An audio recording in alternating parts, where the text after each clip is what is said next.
trennil ei ole mitte mingit kasu, kui sa toitumist ei jälgi ja toit muutub, kui sa ei maga, et sa tahad lihtsalt süskorit saada nii palju sisse endale, et sa kortisool on lihtsalt teeb nii suurt tööd öösel, et sa hommikul ärkad, esimene asi on see, et okei, ma pidin tegema seda soolase asja, aga noh, teen soolase ära, aga võtan veel selle magusa ka otsa sinna, et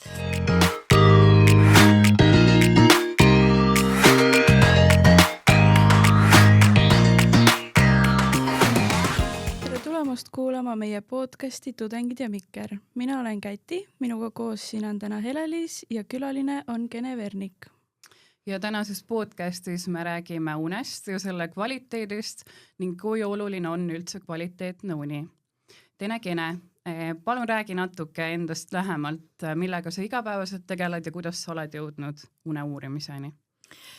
Ma olen hariduselt psühholoog, nõustaja ja unetehnoloog ehk siis somnoloog, tehnoloog ehk siis põhimõtteliselt unespetsialist ja et kogemust on siis 20 aastat täiskasvanute unehäiretes ja sellised viimased 10 aastat olen siis sukeldunud ka laste unehäirete diagnostikasse ja töötan Tartu Lastekliinikumis neuroloogia osakonnas siis uneuuringute keskuses lastega, peamiselt raskemate lastega, eriliste lastega nii-öelda ATH, autismispektrit ja nii edasi.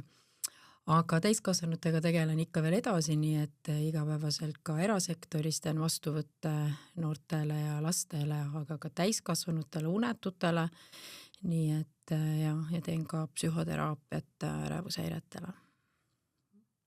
Enne kui detailidesse asume, siis ma küsiksin, et kui oluline on siis une kvaliteet ja selle pikkus?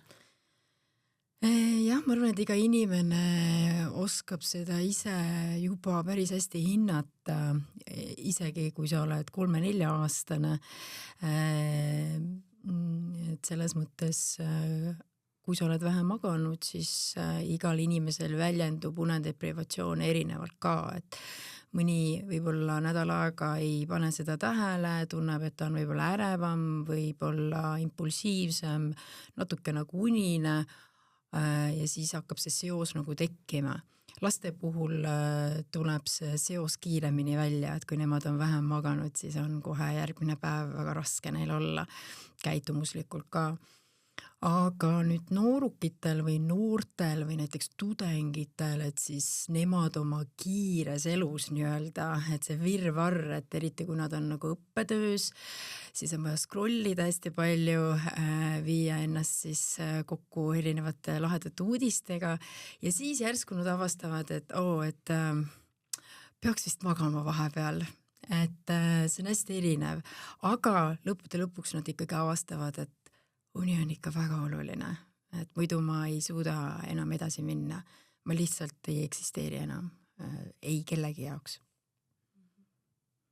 Natuke selline praktilisem küsimus ka sulle, et kuidas mina näiteks tean üldse, kui palju ma und vajan, ehk siis nagu tundides, kas ma vajan seda 8 tundi, 5 tundi, kui palju nagu... Jaa, et võid teha sellise eksperimendi, et näiteks nädal aega magada iga päev 7 tundi ja kui pärast seda tunned, et tegelikult on päris hea olla, aga hommikul on ikka raske ärgata, et tahaks nagu juurde, siis sellest järgmisel nädalal paned 1 tunni otsa ja magad iga päev 8 tundi. Ja siis sa tunned, et oota, nagu eriti hea olla, aga ikka tahaks äkki juurde, et siis paned veel 1 tunni juurde, nii et iga nädalaga katsetad, aga see katsetus peaks olema niimoodi, et vähemalt nädal aega peab olema üks kindel rütm. Et sa ei saa und leida või oma uneaega leida niimoodi, et ühel päeval magan 4-5 tundi ja teisel päeval panen 9-10 tundi jutti, siis sa seda üles ei leia. Nii et me nimetame seda unerestriktsiooni ja pikendamise tehnikaks ja niimoodi läbi selle katsemeetodi nii-öelda me siis leiame sinu kronotüübi üles. Kronotüüp siis ongi see, et mis tüüpi magaja sina oled, et kui sa tunned, et õhtul enam nii hästi magama ei jää, siis võid natuke hiljem magama minna, aga sa pead hommikustund juurde saama siis võib-olla, ehk siis sa oled see hilisem kronotüüp ja võib-olla hommikul oled täitsa juba kenasti üleval 8 ajal näiteks ja kukud juba väga varakult ära, siis sa võid olla sellise pika unega varajasem kronotüüp. Et tihti, kui me näiteks noorukitest räägime või tudengitest, siis kõik nad arvavad, et nad on hilised kronotüübid, ehk siis nad, ma olen eluaeg kell 1 magama jäänud või kell 2, et see on jumala normaalne. Et jaa, mul on 8-9 ajal raske üles ärgata, kui ma pean kell 10 minema loengutesse või vaatama mingit Zoomi videot. Aga kui me siis hakkame temaga eksperimenti tegema, siis saame aru, et ta on täiesti tavaline keskkronotüüp, et ta on võimeline ka magama jääma kell 10:30 näiteks. Et nagu kellaaeg peab ka siis kogu aeg sama olema? Esialgu küll jah, et sa paned nagu paika sellise graafiku, et Q2 läheb aega, et aru saada, kui pikka und vajad sina ja mis tüüpi magaja sa oled. Et see on selline pikk protsess, ei ole selline, et nädalaga sa saad kohe aru, mis tüüpi magaja sa oled. Aga kui rääkida sellisest rahvusvahelistest kriteeriumitest, siis ütleme selline noor täiskasvanud peaks ära saama magatud siis 7, vahemik 9. Et sealt alla ei tule kõne allagi ja üle on ka nagu harva, kui tekib selline vajadus. Et tavaliselt noortel tekib see üle 9 magamine ikkagi siis, kui nad on olnud väga raskes unedeprivatsioonis ehk siis unevõlas. Et jaa, ma olen võimeline magama 11-12 tundi ja nagu okei, palju sa enne seda magasid? 5-6 tundi ja okei, no see on loogiline, et sa praegu seda tahad. Aga kui me nagu jagame need unetunnid ära, siis me saame selle unetunni kätte. Minu meelest natuke on see võrdeline ka, et kui sa magad näiteks 4 tundi, et sa oled hästi väsinud, ja kui sa magadki üle 12 tundi, siis sa oled täpselt sama väsinud. Jaa, täpselt, et sa magad üle oma ärksuse aja, me nimetame seda nagu, et aju ärkab ikkagi kindlal kellaajal üles, milleks sa sündinud oled, et tsirkadiaalne rütm on rakusisene regulatsioon ja ütleme, need ärksushormoonid, mis siis käivituvad sinu sees, sellega sa oled sündinud ja näiteks kui need käivituvad seal intensiivselt 7-15, siis tegelikult nii ongi. Ja kui sa selle ületad, sellepärast, et sa oled füüsiliselt hästi kurnatud ja väsinud, siis ongi pärast väga raske olla, et siis nad ütlevadki, et tegelikult oleks 7 minutit üles ärkama. Aga jah.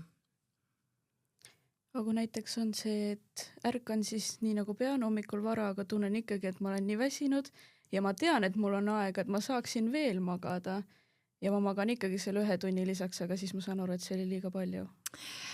See on nagu nii ja naa, et ütleme, et tund on võib-olla siis vähe, et kui sa otsustad, et sa ärkad kell 7 korraks üles ja mõtled, appi, ma olen nii väsinud, et siis sa võid nagu tsükli arvestada otsa, et unetsükkel on selline 90-120 minutit pikk täiskasvanul, nii et selline 1,5 tundi ja pigem 1,5 tunni lõpus ärka ülesse.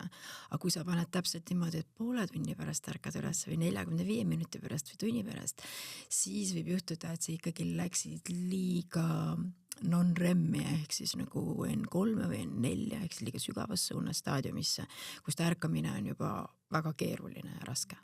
Mina olen seda hästi palju tunnetanud, et kui ma hommikul magangi, et märkan üles ja siis mõtlen, et veel magan tund või 2, siis mul tuleb just kõige sügavam uni, pluss need unenäod on ka nagu hästi-hästi intensiivsed.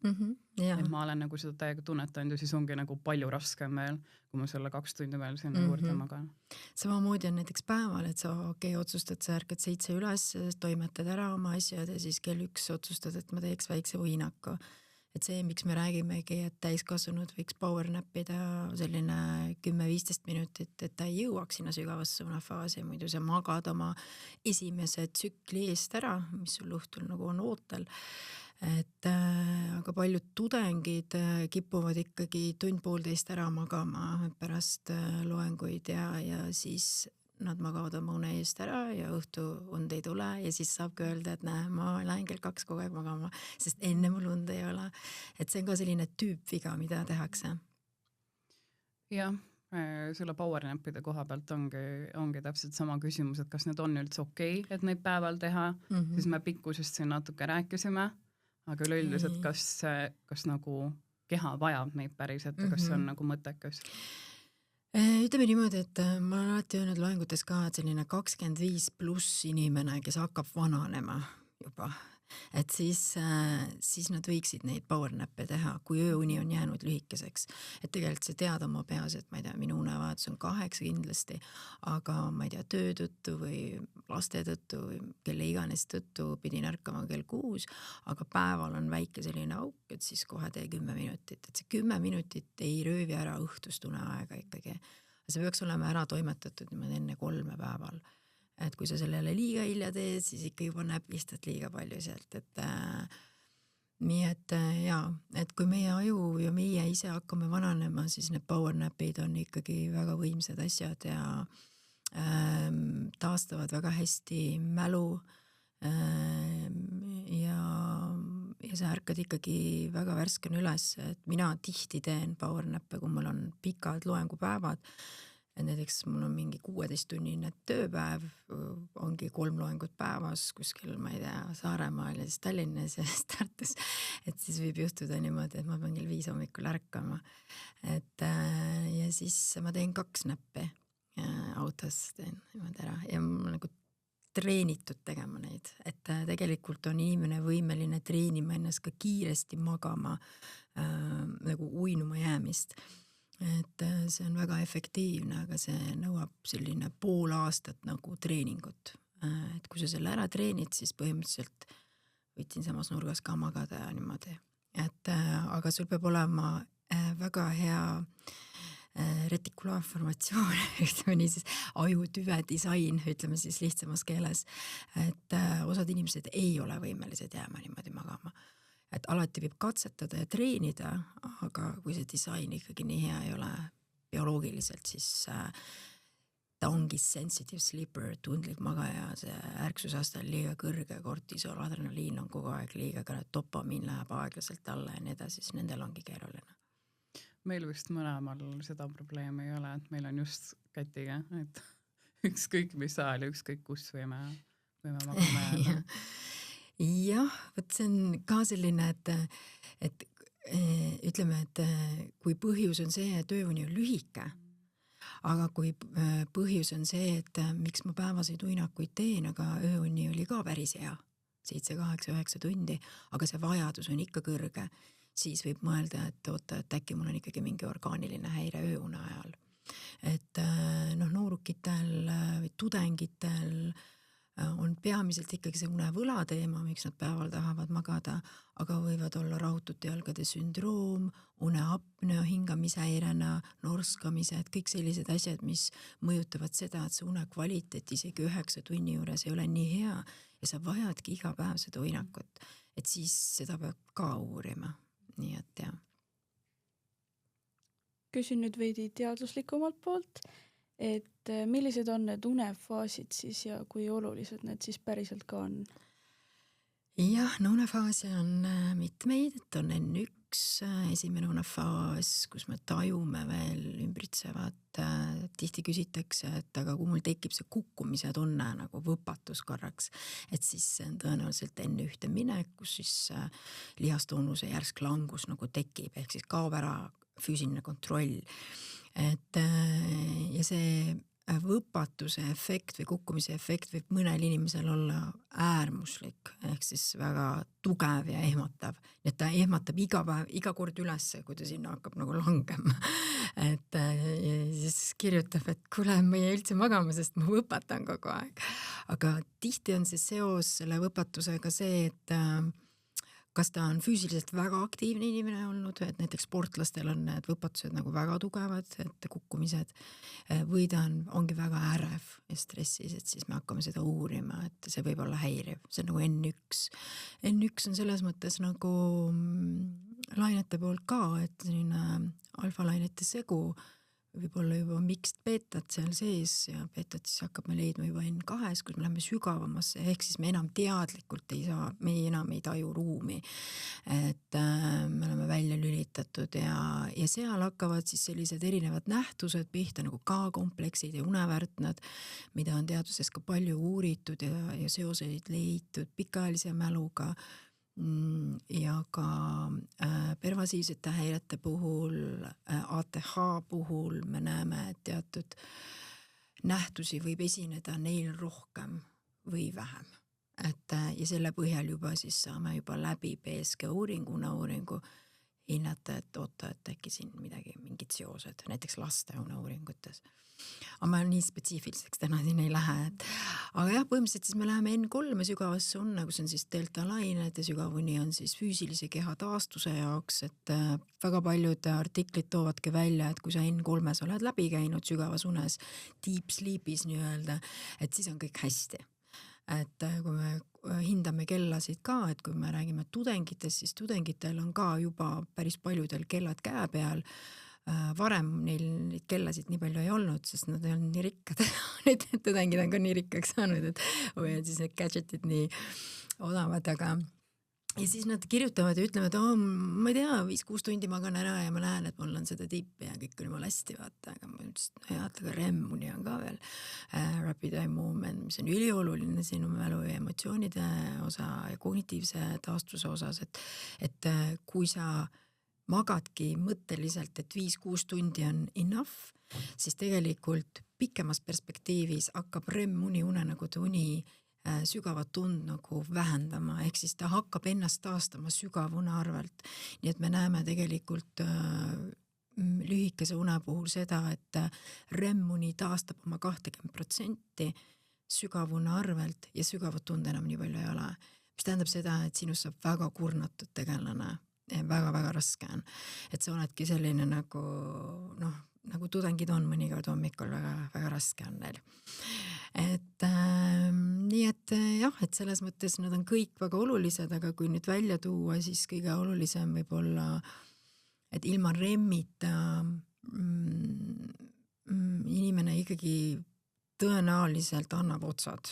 Et kui hiired andsid otsad 80-ndatel, kui neil REM-i pärsiti, siis sügavune puudumisel inimene ei sure ära kohe 2 nädala jooksul, aga ta jääb erinevatesse kroonilistesse haigustesse ja esimesel kohal on veresoonkonna haigused. Ta ongi kõrge vererõhk, diabeet ja sealt edasi ja muidugi kaal suureneb, kogu aeg läheb suuremaks. Et näiteks need inimesed, kellel on kaaluga probleeme, mis on ka Eesti põhiprobleem, tegelikult kogu maailma, siis ütleme uneteadlaste vaade on see, et kuule, hakkame unest pihta, mitte trennist, mitte toitumisest. Sellepärast, et kui sa ei maga, kui sul on une kvaliteedi probleem seal sees, siis see trenn ja toitumine, mis sa teed, on nullväärtusega. Nii et see on väga-väga oluline, et me vaatame enne und, enne kõiki neid asju, aga tänapäeva ühiskonnas on see, et dieet on ju, ja siis on trenn ka on ju. Aga kui sa magad öösel 6 tundi või ebaregulaarselt, siis see keha füüsiline taastus on olematu. Ja see teema ka, glükoosi teema, veresuhkru teema, kõikumised, kõik see mõjutab.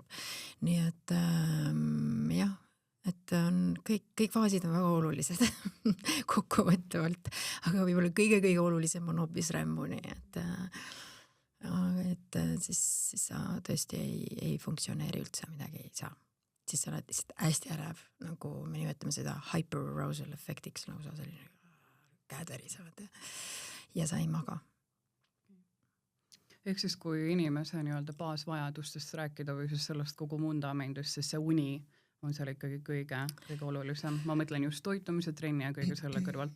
Ja kui hästi lihtsalt nii-öelda seda. Ja kui hästi lihtsalt öelda, siis jah, et on nagu uni, see on vundament, sest et me ei vaja nii palju trenni ega toitumist või toitu kui und. Ja sealt edasi siis on, nüüd ongi see, et kas liikumine või toit, aga ma tooks esile toidu ja siis trenn. Et näiteks kui ma ei tea, alustamegi heast hügienist üleüldiselt või tervislikust eluviisist, siis trennil ei ole mitte mingit kasu, kui sa toitumist ei jälgi. ja toit muutub, kui sa ei maga, et sa tahad lihtsalt süskarit saada nii palju sisse endale, et sa kortisool on lihtsalt teeb nii suurt tööd öösel, et sa hommikul ärkad, esimene asi on see, et okei, ma pidin tegema seda soolase asja, aga teen soolase ära, aga võtan veel selle magusa ka otsa sinna, et jah. Eks siis need on nii-öelda siis omavahel nagu ahelas seoses. Jah. Järgmisena ma küsin sellise küsimuse, et kui palju erineb meeste ja naiste uni ja kas see üldse nagu erineb? Just ma mõtlen see hormonaalne tase ja kõik see seal juures. Erineb väga palju, et selles mõttes, et mehe ja naise uni on totaalselt erinev, ütleme niimoodi, et naisel on muutused iga kuu, et tema elab siis tsüklilist elu, mehed tsüklilist elu ei ela. Neil on lihtsalt kuni lõpuni üks andmine põhimõtteliselt. Aga naistel kahjuks niimoodi ei ole, et ühes kuus see uni ka muutub seoses siis östrogeene ja progesterooni kõikumisega. Nii et enne päevi hakkavad need langema, siis tõuseb melatoniin, kus sa oledki nagu uimasem ja unisem. Aga kuna naissuguhormoonid langevad, siis need mõjutavad meeleolu, aga mõjutavad ka kehatemperatuuri säilitamist näiteks. Ja see on ülioluline unne lükkumise heaks, et meil temperatuur langeks, aga enne päevi on see väga kõikuv. Nii et siis on palju ärkamisi ja võivad olla siis need valud, paljudel naistel meeleolu seisund, nii edasi, mis mõjutab seda und. Teistpidi oled sa nagu unine. Nüüd, kui päevad on ära, või tähendab, mis päevad on ära, kui on päevade esimene päev, siis hakkab tuhinal naissuguhormoonid tõusma. Sul hakkab adrenaliin sisse tulema, pidu hakkab pihta, eks ju, sest meil on vaja ovuleerimiseks teha nüüd nagu ettevalmistusi. Et siis naised on nagu lõbusamas tujus ilmselgelt, aga tõuseb adrenaliin, mis tähendab seda, et ööuni lüheneb, et naised ei ole võimelised nii kiiresti uinuma. Nii et enne siis ovuleerimist, et ongi siis jälle selline 10 päeva tiksumist, et muidu läksid 10 magama enne päevi, et olid nii väsinud ja läbi omadega ei jõudnud midagi teha, sest päevade ajal juba hakkab see, et 10 tiksud seal kuni 12, nii et alati sellel perioodil ma ütlen naistele, et mingi 1,5 tundi hiljem magama, et võtke see 7 tundi selle 9 tunni passimise eest. Ja siis, kui ovuleerimine on ära, siis hakkab jälle langus, et midagi head siit jälle ei tule, et kellel nüüd see langus on erinev. Kõik oleneb ka veresuhkrust, et kuidas see veresuhkru kõikumine seal on ja see on mõjutatud toitumisest. Nii et tegelikult see on õige jutt, et ütleme selle tsükliline toitumine on ka nagu väga toetab seda öistund. Aga näiteks trenn kui selline samamoodi, et enne päevi me ikkagi nagu raskusega nagu jõutrenni ei teeks. Et kerge jõutrenn on okei, pole mõtet ennast lõhkuda, aga nüüd, kui tuleb pärast päevi see adrenaliini peal olemine, võt siis anna ka kuuma, eks ju, sest pärast on jälle ei jõua midagi teha. Ja siit edasi, eks ju, et siis on menopaus, mis on suur sündmus ja rasedus. Et rasedusest võib-olla eraldi ei räägi, aga jah, palju muudab und ja menopaus, ütleme, see perimenopaus on ikkagi juba selline 35 naistel hakkab juba pihta. Et see on kõik tulnud varasemaks, et kui vanasti me rääkisime, et on 50-aastased naised, siis nüüd on 35+. Et ja need sümptomid hakkavad, et on kuumahood ja uni ei säilu, melatoniini kontsentratsioon ei ole nii hea, ta fragmenteerub liiga ruttu, vastu hommikud hakkavad pidevad ärkamised, kui oled veel nagu vitaalne noor naine, mõtled, issand jumal, mis siin nüüd toimub, eks ju, ja siis võid ka testida, võid vaadata oma hormoone ja siis ongi näha, et see hormoonravi ei ole selline asi, mida karta. Paljud Eesti naised, mulle tundub, kardavad seda, et menopausi ajal teha hormoonravi.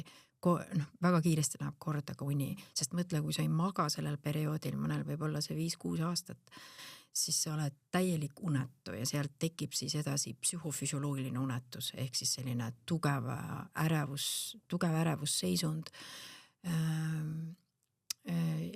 Üks toidab ühte ja teist nii-öelda ja sa oled selles nagu, ja ravimid tulevad kindlasti, ravimid selles mõttes, need naised, kes on jõudnud juba sinna, nendel läheb kõik sisse, et läheb melatoniinravi, Imovane, Sopiklon, õhtul veel mirtasopiini, hommikul paneme veel siis metüülfenidaadi ka ATH ravimi ka peale, muidugi ärme seda unusta, sest iga 5. naine on ATH hetkel.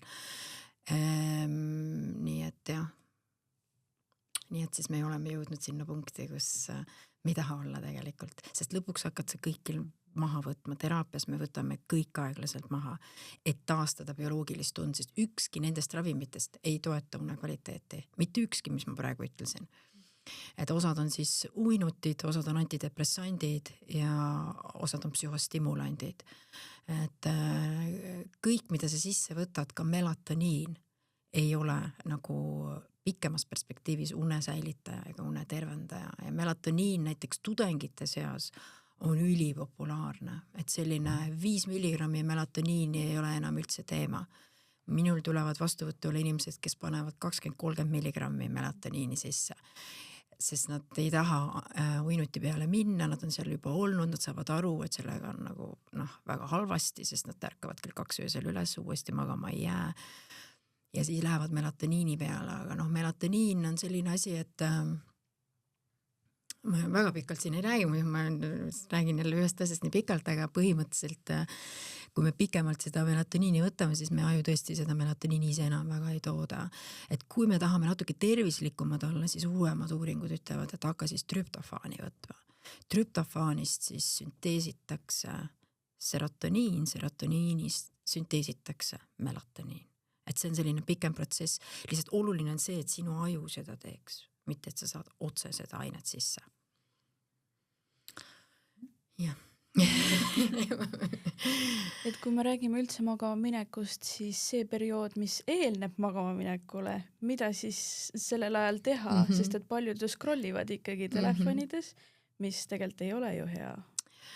Jah, et kui nüüd tudengid mõelda noor täiskasvanu, siis see oli vist 98% on siis telefoniga voodis ja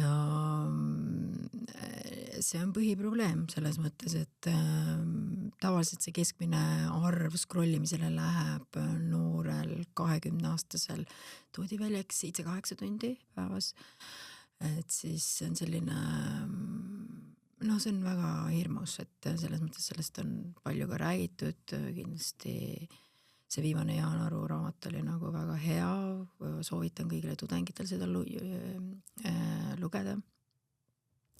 Nii et võib-olla sealt siis me ei hakka siit pikalt nagu rääkima, et see on probleem ja mõjutab seda, et inimesed ei lähe igel ajal magama, ületavad need unisuse astmed, unesurve ajastuse, unesurve loob meile, inglise keeles siis sleep drive või sleep pressure, loob meile melatoniin ja adenosiin. Ja kui me selle ületame, siis me võimegi 4-5 tundi tiksuda ja mõelda, et mul und ei tule, ma panen veel edasi võtta. Pluss siis kõik see emotsionaalne laeng ja seos ja kuidas ta mõjutab sind üleüldiselt. Nii et ja muidugi, kuidas aju kärbub rotatsiooniks, nagu brain rot on siis selle eelmise aasta kõige suurem mõiste, eks ju, kindlasti te olete juba teate seda, et ja see on hirmus. Aga unehügeeni teema, eks ju, et see on üks asi, et aga ütleme, noortel on söömine liiga hilja, liiga palju. Rasv, süsivesi kell 10 sisse, tulin trennist, tulin koolist, lapsi ei ole, siis sa vaata võid teha, eks ju, sul ei ole sellist, võib-olla ei ole tööd ka, et siis sul on selline ligadi-logadi natuke see elu, aga kui sa 10 ikka paned kõik sisse ja magama lähed, siis tegelikult seedimise protsess kui selline on väga pikk ja kulukas kehale, energiakulukas, nüüd on ülikeeruline sellel kehal magama jääda, samas paljud rahunevad maha, siis nad said lõpuks toidu kätte, aga kui nad nüüd magama jäävad selle rahunemisega, mis oleks nagu okei iseenesest, siis hakkab ööunes, me näeme, siis on fragmentsioonid nii-öelda, aju ärkab üles, micro-awakenings, mikroärkamised aju EEG-s, sellised 3-5 sekundit alfalainete purskad kogu aeg käivad niimoodi. Ja siis hommikul ärkad üles on nagu toidu pohmakas nii-öelda. et noh, seda me ka ei taha. Ja ütleme nüüd tudengid, kes õpivad, siis õppimine ei ole õhtul. Õppida me ei õpi õhtul.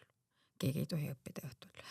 Me ei omanda pikaajalisse mällu väga mitte midagi, et kui sa tegelikult oledki jätnud oma kõik õppimised nagu liiga hiliseks, järgmine päev on sul mingi töö, siis pigem võta pikk ööuni, tule varem ülesse ja mine lühimälu pealt tegema, töömälu pealt. Kui sul see vähegi on olemas nagu enam-vähem hea materjalina, et jah, sa kaotad selle info ära ilmselgelt, sest sa pole teda süstemaatiliselt õppinud. Et aga noh, kui sul huvi ei ole, siis ei ole mõtet ka võib-olla aega raisata, aga põhimõtteliselt, et ära öösel väga õppima hakka. Jah, et aga kui üldiselt gümnasiste või neid vaadata, siis neil ju antakse kohe järgmiseks päevaks õppida mingid hullud ülesanded ja hästi mitmest ainest. ja. Aga nad käivad veel trennis või on peale kooli tegevused. Täpselt, et ütleme, gümnasiste ma näen võib-olla siis kõige rohkem ja see pilt ongi nagu nii hirmus, et just tuli mingi artikkel, mis selle ütles, et kell 9 te rikute lapse ära, et kell 9 kooli, eks ju, et 10 aastat sai sellega tegeletud, et palun alustame kooliga kell 9. Mis ma tahtsin öelda? Ma mäletan enam, mis see küsimus oli? See, et gümnasistid, et neile antakse nagu õppida järgmiseks muidugi. Päevaks. Jaa, et no selle jaoks oleks ainult üks lahendus, et meil ei oleks kodutöid.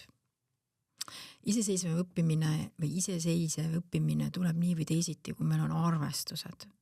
Et me ei kaota seda ära, arvatakse, et siis kaob ära selline enesekontroll ja distsipliin ja kõik selline.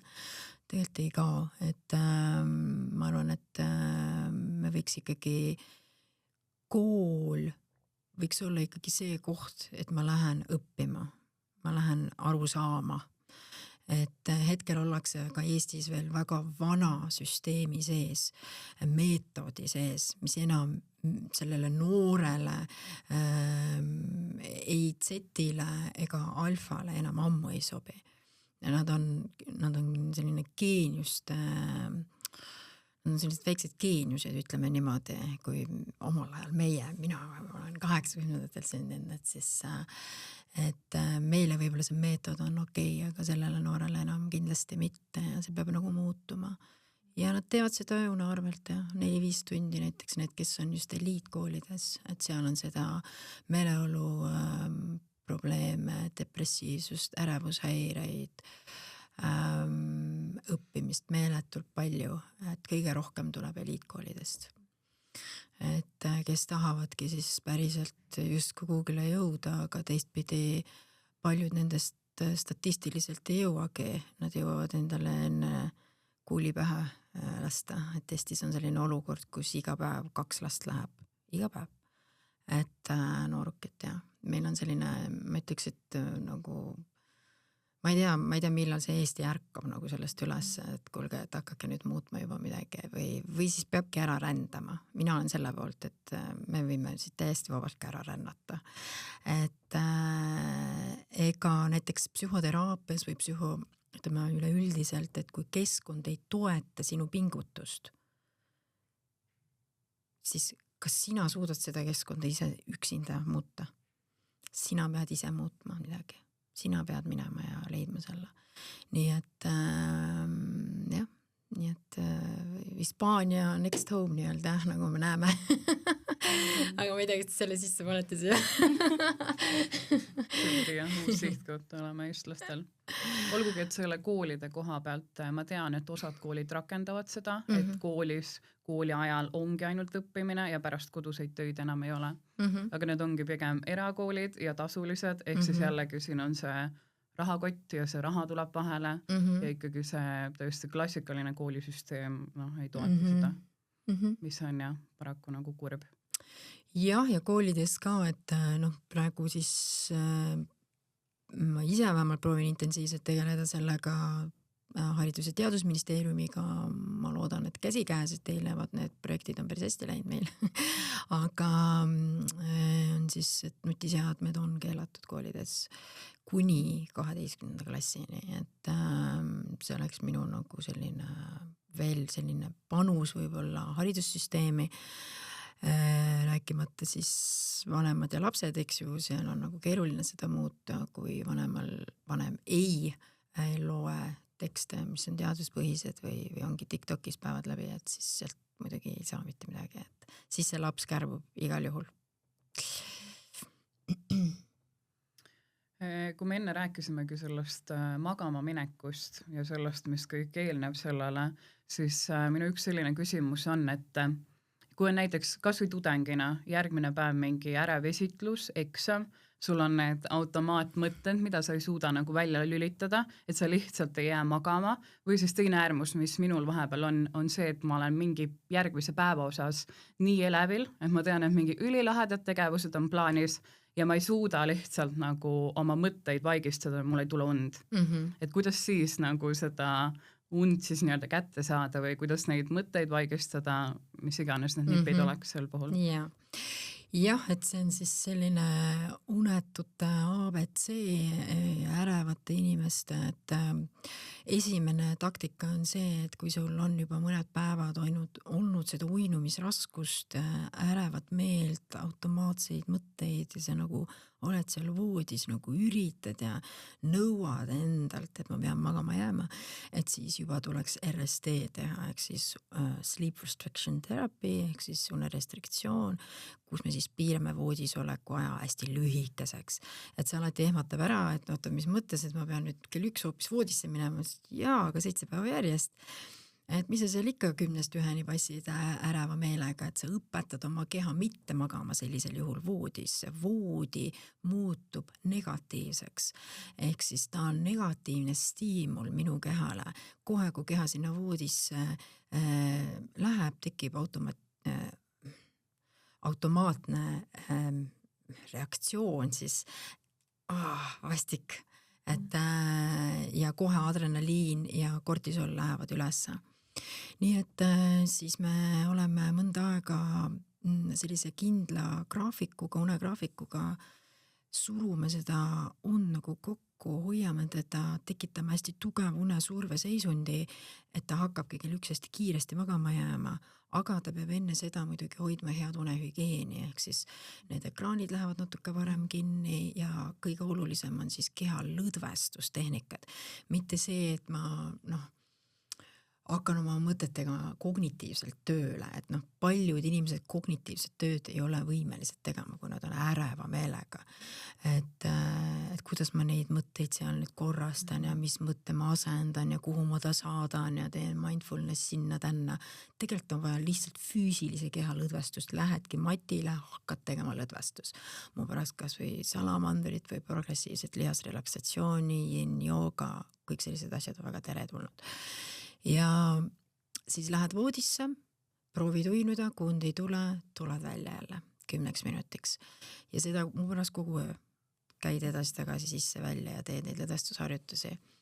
Aga ka tähelepanu treening iseenesest on okei, et proovid kuulata muusikat või heli. Et white noise tegelikult originaalis on ülimadal helisagedus. Need masinad, mida me ostame ise, need on ülikõrge sagedusega, need on tegelikult ajule liiga mürased. Tegelikult peab olema ülimadal, et vaevu kuulatav müra on white noise'i müra, aga alati võid proovida ja kuulata näiteks lihtsalt neid loodushelisi ja see ei ole nagu keelatud, aga ütleme heli kuulamise juures see, et sa tood tähelepanu kehast eemale ja kuulad ainult heli, et ma kuulan ainult seda stiimulit, et siis on oluline see, et sa oskad ikkagi samal ajal kehal lõdvestada. Et jällegi ma alustan lõdvestusega, tulen tähelepanuga siis kas hingamisele või helile või vaatan mingit kindlat objekti, silmad lahti.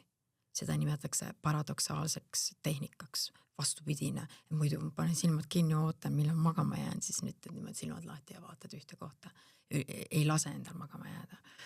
Et neid tehnikaid on hästi palju erinevaid, kellele mis sobib, et kui sul ongi üldistunud ärevushäire näiteks diagnoosina ja terviseärevus, siis tuleb psühhoteraapiat teha ja me hakkame siis päeval pihta selles mõttes, et kogu sinu päevakava, unekava muudetakse ümber ja hakatakse, mina teen kognitiivkäitumuslikku psühhoteraapiat pluss keemiteraapiat, nii et selline pikem protsess on see lõppkokkuvõttes, kui me oleme juba nii ärevad, väga ärevad.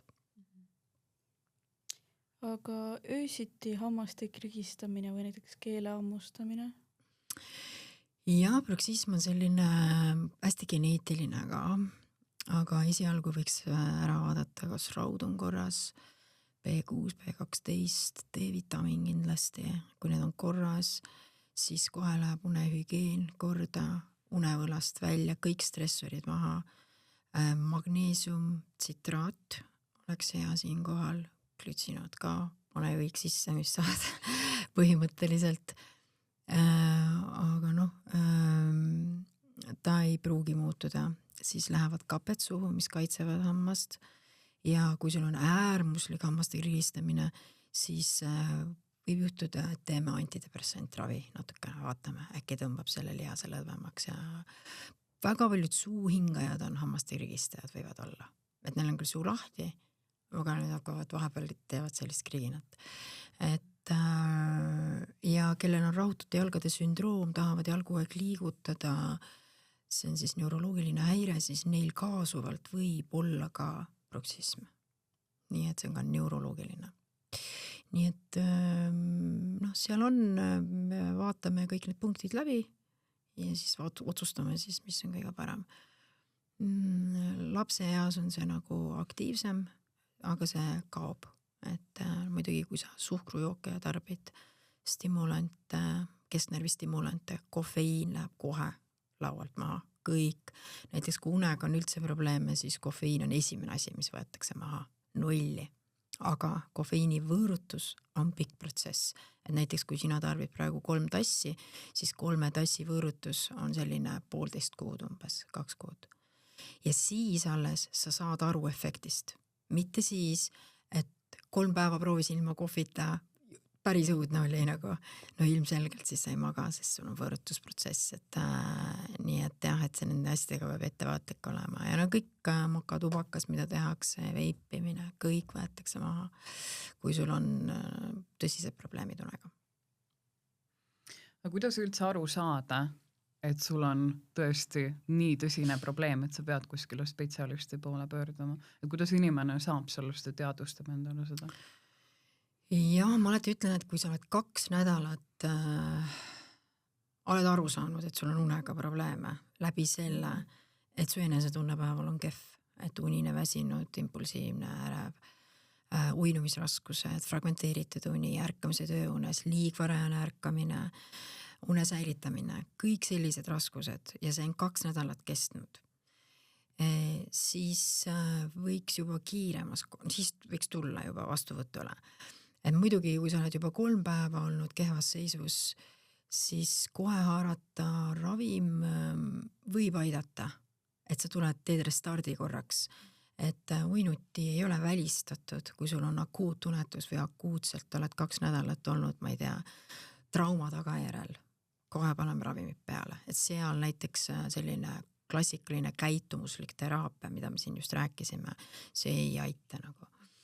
Ta võib nagu parandada seda olukorda ja kindlasti RSD parandab unerestriktsioon ja kõik need osad, aga kui me oleme füüsiliselt, bioloogiliselt nii ärevad, me kontrollimatult, siis ilmselgelt peaks 2 nädalat uinuti peal olema natuke, aga siis sealt edasi peaks juba väga teadlikult käituma, et mitte jääda uinuti peale, sest uinuti sõltuvus on väga ränk. Meil on eestlased ikkagi 150 000 eestlast on uinuti sõltlased, võib öelda.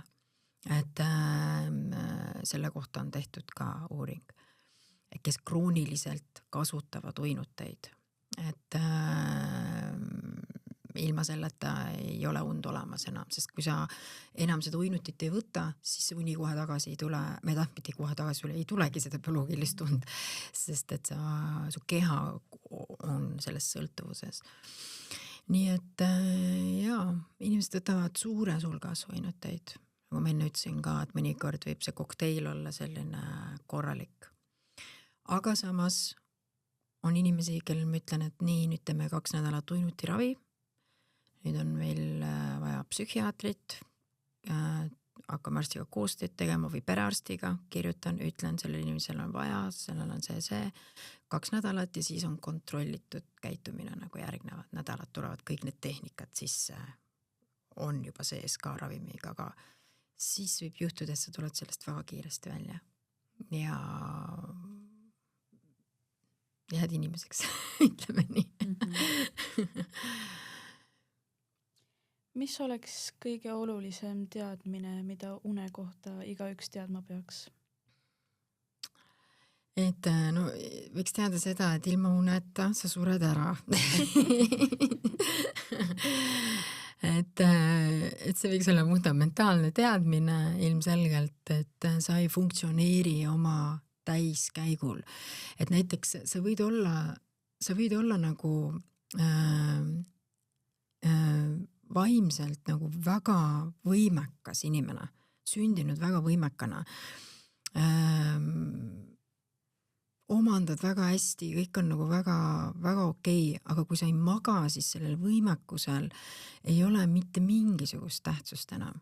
Et ma olen näinud nagu intellektuaalselt nagu nii võimekaid inimesi langemas, sest neil on ebaregulaarne unerütm või vähene uni ja nad langevadki sügavasse depressiooni ja sealt väljapääs, depressioonist väljapääs Eestis, ma ei saa öelda, et see on võimatu, aga see on ülikeeruline. Sellepärast, et meil ei ole kliinilisi psühholooge või väljaõppinud kognitiivkäitumusliku psühhoterapeute nii palju. Ma räägin kliinilisest depressioonist ja seda on väga palju. Ja sinna me ei taha jõuda. Ole ärev, mu pärast, ma ei tea, ärevus on kindlasti parem kui depressioon, sest ärevusest kujuneb sealt edasi depressioon. Et selles mõttes jah. Nii et nagu jah, võib-olla ole teadlik rohkem väärtusta hoia und enne kõike kõigest ja siis vaata, mis sama hakkab. Et, aga tihti inimesed hakkavad väärtustama und 30-ndates, 35+. 30, siis on selline drastiline langus, sa oled juba vana inimene, hakkad lagunema. Et nad saavad aru, et oota enam ei saagi peolt otse tööle minna. Mis värk sellega nüüd on? Vanasti nagu sai enne, aga nüüd ei saa enam. Oota, aga nüüd ma enam ei toimeta selle lapsega niimoodi, nagu ma noorena toimetasin. Need, kes teevad nagu teise otsa veel peale 40-selt, kohutavalt raske nagu 20-selt olla lapsega ja 40-selt, väga 2 erinevat aega. Et sa saad aru, et okei, et number 1 on nii ja siis on liikumine, toit ja liikumine, eks ju, alles siis. Et see võiks olla nagu sündides teada värk. Aga kui sul on vanemad eeskujuks, kes scrollivad öö otsa, kellel puudub lapse suhtes unerutiin, unehügieen, siis see hakkab sealt pihta. Need lapsed ei väärtusta ka und. Minu ema, minu isa, kella 1-2 lähevad magama. See on normaalne, on ju. Pole kunagi mind suunatud magama. Lähen siis magama, millal mina tahan magama minna. Räägib 13-aastane, kellel on tugev sõltuvushäire, on ju. No okei. Käed üles, ma ei saa sind aidata, sorry, sest sul on vaja tohutult meeskonda, kui on 13 aastat, no ütleme noorukitel sealt edasi ja tudengid, et mõnikord on tudengil ka vaja täiskasvanul, mõnikord tihti ongi vaja head meeskonda, head sõbrannat, vanemaid, kaaslast, aga kui sul kaaslane istub samamoodi seal voodiserval kella 2 öösel, ise oled unetu ärevushäirega, sul ei ole seda keskkonda, mis toetaks sind, mis tähendab seda, et ma pean seda muutma enne. Nii et jah, seal on nagu palju seoseid. Aga aitäh, et tulid meie podcasti. Ma arvan, et meie kuulajad said väga palju une kohta nüüd rohkem teada. Aitäh! Ja meie kuulajatele, et kust on veel võimalik leida sinu kohta infot? Jaa, mina toimetan www.genevernik.ee, et seal on kõik info olemas ja sealt kaudu saab vastuvõttudele ja teaduspõhist infot ja minu Instagram on väga teaduspõhine, et Genevernik Sleep Drive on siis, kus ma lammutan.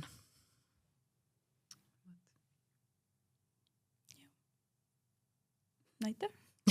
Aitäh kuulamast ja rahulikku ja kvaliteetset tund!